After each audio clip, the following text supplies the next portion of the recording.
So after ending his beef with Mike Epps, Shannon Sharpe says that this is it. He said, I'm going forth. I'm not beefing with nobody else no more." You know what I'm saying? This is what he had to say on Nightcap with him and Ocho.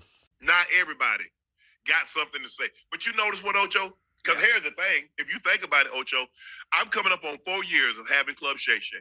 Yeah. And it's all of a sudden, even everybody. I mean, there's this pastor that that used to with that I guess now he a gangster pastor. All of a sudden, talking about he wants somebody to pull up. They got them out there now.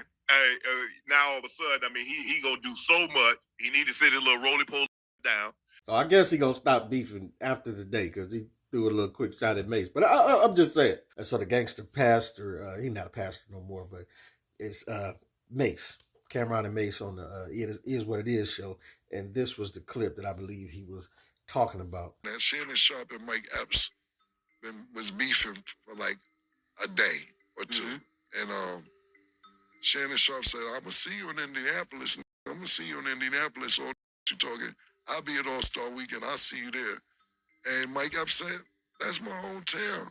This is verbatim what Mike Epps said. He said, "A bunch of people made jokes about you. And I'll be an All-Star and I will see you. But I don't do no fighting, and I do blank, blank, blank, blank, blank. Blank, blank, blank, blank, blank, blank, blank." So if you want to run down on me, it's fine. I have no problem with you, but there ain't going to be a bunch of fighting because Shannon Sharpe is mad diesel. Mike Epps like, "I'm going to be at that crib with you. Think you're going to run down and me? I'm cool." Since then, they both put out statements saying that they're going to talk like men and be cool, so on and so forth. And it looks like it's going to just be a talk between two grown men. It's not going to escalate to any violence. But Mike Epps said that to Shannon Sharpe, like, "If you think I'm going to be fighting you." Yeah, that's a smart decision. It's too grown to be wrestling. Y'all doing all this curling. Listen. Go ahead if you want. go ahead if you want. Yeah, I see you doing your dips and all that. Go ahead. I know you on set number 8. Go ahead. my point is whether it's kind of thing he did 84 pull-ups. Go ahead if you want. Go ahead if you want. I dare you.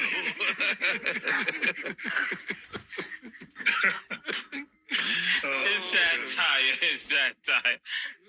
No, you're right though. Pause. You know what's funny? When a person be your size or smaller, you be like, blow your mouth out, say something else. Slap the, you know what I'm saying? But let them be Shannon Sharpe size. Everybody want to get grown then. Well, I'm too grown to be rolling around fighting with people. Wow. You know what I'm saying? They turn into Mace and Mike Epps then, you know what I'm saying? Either that or they want to talk it out. Huh? See, this brother, this is why black couple can't get along. You know what I'm saying? This is why we ain't got no unity, because we can't work through stuff as grown men. We can't talk it out. You dig what I'm saying? That's when you left your gun at home. You got I guarantee you, if Cat Williams would have said something to Mike Epps, he'd have been like, "Boy, I'll slap the perm out your head. What's wrong with you?" You know what I'm saying? We all do this, but it's just funny to see the different reactions when you looking at somebody that can snap you in half. You know what I'm saying? But this is what I do. This is what I'm saying. After talking to my sister, and everybody knows I don't need to go into detail. Next to my grandma, I probably listen to her probably more than my own mom. Right. Because that's how close me and my sister are. And I gave her my word. I ain't finna beef with nobody else. No. Wait, you can't do that. You can't do that. Nah, Ocho, I think the thing is for me. Wait, stay with me real quick now. Now, again, I love what you and Mike did, but you putting us in a situation where now we've set a precedent where people can now take shots, can say what they want to say, and they can get away with it because now you promise, sis, you're not gonna get any more beef. So anytime anybody says anything, they can get away with it. At some point, we're gonna have to stand your ground like the Florida law. My job. Stand our ground. No, my job for you, you remember that money that you brought out, is to make sure you get 3 times that next year. Yeah, that's my job. We're gonna get that. That's what I'm saying. That's what I'm saying. That's my job. My job is to make sure, and I'm not going to do anything to jeopardize my brand, but my brand is my integrity. Everybody knows what I stand for. Right. I'm a strong, proud black man. Right. But we got to stand on business now. But don't be coming with no bull jive. All that other stuff. And I see, but if you look at it, Ocho, look at the clicks and like when they mention my name. Look at the clicks, likes, and views when they don't. Right. So what they found out is that if I take shots at him and if I can get him to respond, right. Now all of a sudden I've given my audience their ear. So for me, I can be the bigger person. I'm glad Mike and I had this conversation. I talked to my boy Quake. I talked to Cat. I talked to some people that's in that business that I'm cool with, and I'm cool. I'm gonna let you look. Y'all have at it. Y'all say whatever y'all want to say. Y'all can say I'm being messy. Y'all can say I'm doing all this. Okay, fine. Everybody's not gonna like what Ocho. Not gonna like nightcap. Uncle Ocho. Everybody's not gonna like Club Shay Shay the platform. Everybody's not gonna like Shannon on First Take. Everybody's not gonna like what Shannon Sharpe is doing. I'm not everybody's cup of tea, and that's okay. But I'm done with it. I'm done with it. We can't be done with it. We got to fire. We got to do what we got to do. What we do. Great content. Ocho, you know how we got 1 million subs in 4 months? Yeah. We didn't have no beefs. And that's a great point. He came this far without making it about beefs. And that's some critique that people is giving about Club Shay Shay too. Is how I feel also is that Club Shay Shay is starting to lean on the side of messiness, like too much Cat Williams and Monique want to come up there and air everybody out type stuff. Whereas like, I don't know if that should be, I know it was a moment, but I don't know if that should be what the show is about going forth from now on. You know what I'm saying? For one, we got enough black folk beef on the internet to last us a lifetime. Like, we don't need no more of it. You know what I'm saying? And the show is still very successful without the whole making it about, airing people out and beef and all that. You know what I'm saying? We created great content. Right. People came to hear us talk about sports a little bit, but they stayed for the stories. Stories, right.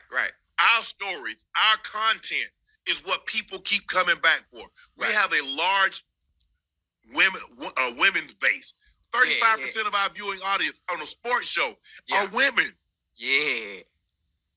So for me and you, I don't need it because people are trying to piggyback off the success of Club Shay Shay and Nightcap. Right. And I've given them far too many. I mean, Ocho, do people understand how many people have eaten after the Cat Williams interview off Club Shay Shay? I guarantee you, if you were to add up all the views, not just on my platform, Club Shay Shay, that thing's done 150, maybe 200 million views. Because a lot of other people have eaten off it also. Right. And like Colonel Jessup said, I'd rather you said thank you and went on your way. Or pick a weapon up and stand at post. Either way, I don't give a what you think about me moving forward. Right. I feel you. I understand what you're saying. I understand the promise that you made. But it just opens up another door of people now knowing, well, we can say what we want to say. And there are no repercussions. There are no And so you heard what he said at the end there. He said, within reason. So he listening to what Ocho's saying, and he listening to what his sister's saying. He's trying to keep the peace. But he's also is like, I'm tired of giving alley-oops and money to these people that's hating on me because they using my name as the clickbait. You know what I'm saying? And it's just, you get to a point where you get, I think he got to a point where he got tired of the barrage of jokes and allegations and all this. And that's why he went off on Mike Epps. But even though he was right in that, Mike Epps lied, because Mike Epps admitted that he lied, it still wasn't a good look to me for him to be going off on Mike Epps and I'm going to see you and this, that, and that. It felt a bit over the top, felt a little bit too much for me. You know what I'm saying? But I think he just needed a pressure release because he got tired of the jokes and all of that coming at him. And we all struggle with this type of stuff. We try to keep cool, calm, and collected. Like, I struggle with this, like, because it takes a lot to get me that mad. Because I'm big on being cool. So, and I don't disrespect people. So it's hard for me to compute why people would want to purposely disrespect me. You know what I'm saying? So when it's like, when you got me there, it's like, okay, let's go. You know, so I understand, but I do understand him wanting to keep the peace and go forth, turn over a new leaf, and be like, man, I'm just not beefing with people no more. You know what I'm saying? It feels better when you're able to contain yourself and walk away from a situation knowing that I almost snapped. They almost had me, but I held it together. You know what I'm saying? Because it's just a difficult path to navigate, especially if you got temper problems. You know what I'm saying? But hey, we do our best to do that, and that's something the black community need to learn. Because I'm so tired of us getting into a shootout. Imagine if Mike Epps and Shannon Sharpe, because Mike Epps don't want to fight him. So imagine if they was at this and he actually shot Shannon Sharpe or shot at him or something. Do you know how like epically stupid that would look? I mean, whether it was shots fired or they did actually just fight, it's still one and the same. Like for two men that's that successful to have got into some type of shootout at the NBA All-Star game and it's ruckus and who somebody may be hurt or whatever. Judge Lynn Toller said this in the clip, and it was very profound how she put it. She said this in this clip where she just like, she's come across too many men that don't even know what the fight was about. They just know they felt like I can't be disrespected. And it went from there. You know what I'm saying? So we don't want to keep finding ourselves in these situations where people is hurt, people is dead, or people is, you know, back and forth doing all this. For what? You know what I'm saying? For what? So try to keep the peace, man. This is your boy P Camp. Let me know what you think, what you don't think. Get at your boy.